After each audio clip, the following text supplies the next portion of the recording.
Ассалаумағалейкум, құрметті ағайын. Орыс президенті Карлик Путин әскері жетіспегесін, нам нужны мамбеті деп Тоқаевқа өзінің генералы Зас Ишакты жіберді. Өзінің билігін сақтап қалған үшін қарсы болған Тоқаев, амалдың жоғынан еліміздегі ең арнайы жасақ Арыстан батальонын жіберді. Түркияда тұрған НАТО зымырандары енді Қазақстанға қарай бет бұрып дайын тұр екен. Достар, біздің әскер Украина әскерін өлтірсе, елімізге не болады? Баға онсыз да масқара, санкция салса не күтеді? Тоқаевты шұғыл биліктен кесіп төңкеру керек. 13 қазан күні келген Путинді арест жасау керек. Бізбен келіссеңіз, видеоға лайк қойыңыз, бізді билік пен халық естісін. Арнамызға жазылып, барлық шындықты біліп отырыңыз. Президент Қасым-Жомарт Тоқаев ОКШ бас хатшысы Станислав Засты қабылдады. Бұл туралы президенттің баспасөз қызметі хабарлайды. Ұжымдық қауіпсіздік туралы шарт ұйымының бас хатшысы мемлекет басшысына ұйымның қазіргі жағдайы мен даму перспективалары, сондай-ақ ОКШ ұжымдық қауіпсіздік кеңесінің кезекті сессиясына дайындық барысы жөнінде мәлімет берді. Кездесуде бұл халықаралық ұйым қызметінің негізгі бағыттарындағы ауқымды мәселелер қарастырылды. Ресей президенті Владимир Путин Қырым көпіріндегі алапат жарылысқа Украинаның арнайы қызметтерін айыптап, жарылысты террорлық шабуыл деп атады. Путиннің айтуынша, Қырым көпірін жаруға тапсырыс берушілер Украинаның арнайы қызметтері. Бұл жерде ешқандай күмән жоқ. Бұл Ресейдің маңызды азаматтық инфрақұрылымын бұзуға бағытталған шабуыл, деді ол.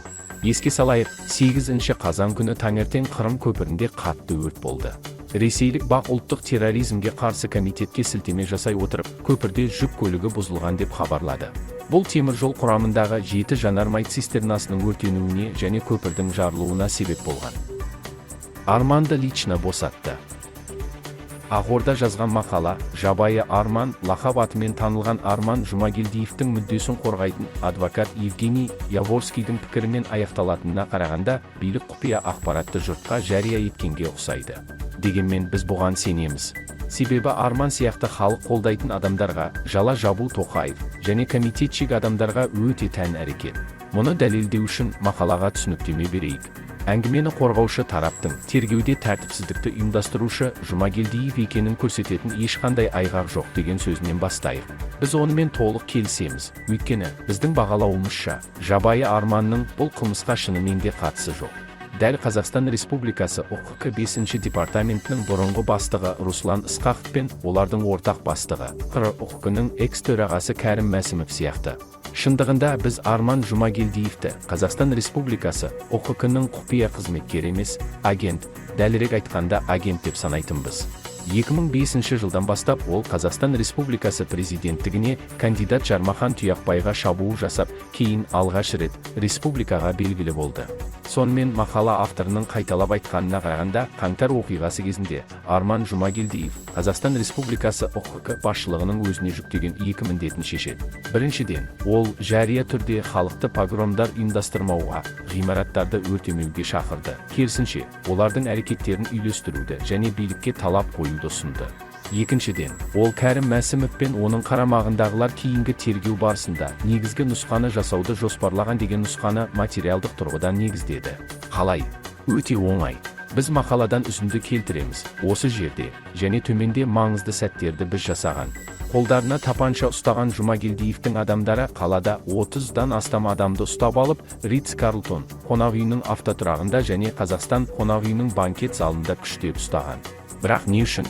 Тергеу мәліметтері бойынша бұл адамдар камерада есірткі пайдаланғанын, тонағанын мойындап, шетелге қашып кеткен олигарх Мұхтар Әблязов құрған Қазақстанда тыйым салынған Қазақстанның демократиялық таңдауы саяси қозғалысының жақтасымыз деп атауға мәжбүрлеген. Кейін ұсталғандардың барлығы сол Ысқақовтың нұсқауымен ОКК қызметкерлеріне тапсырылды. Жабайы Арманның Алматыдағы ауруханалардың біріне шабуыл жасап, полицейлерді соққыға жығып, қтық мүшелерінің бірінің өліміне де қатысы бар. Бірақ оның бұл әрекеттердің барлығын ОКК-ның Руслан Ысқақовтың бұйрығымен орындағаны толық белгісіз. Екінші тапсырма бойынша кейінірек бәрі түсінікті болған сияқты. Қасым-Жомарт Тоқаев өзінен бұрынғы президент Нұрсұлтан Назарбаевпен келісе отырып, республикадағы наразылық көңіл күйінің қаңтардағы жарылысының басты күнәні Мұхтар Әблязов емес, Қазақстан Республикасы ұлттық қауіпсіздік комитетінің төрағасы етуді ұйғарды. Кәрім Мәсімов және оның қарамағындағылар, неліктен олар осылай шешім қабылдады, бұл түсінікті. Өйткені Әблязов бірнеше ондаған мың адамды көшеге шығарып, бүкіл республика бойынша қазақ және шетел жұртшылығының алдында өте беделді тұлғаға айналады. Тиісінше, ол батыс саясаткерлері мен мемлекет қайраткерлерінің қолдауын ала алады. Бұған жол бермеу үшін Ақорда мен кітапхана Кәрім Мәсімовті құрбандыққа шалуға шешім қабылдады. Кейінірек бұл Қайрат Сатыбалдыға және тағы бірнеше Назарбаев руының өкілдеріне қатысты жасалған. Олар назарды аудару және қоғамдағы шиеленісті жеңілдету үшін жай ғана берілді. Осы орайда тағы бір жайтқа, ОХК-де жұмыс істейді деген күдікке ілінген тағы бір адамның жабайы арман тобының мүшелеріне қару бергеніне назар аударғымыз келеді.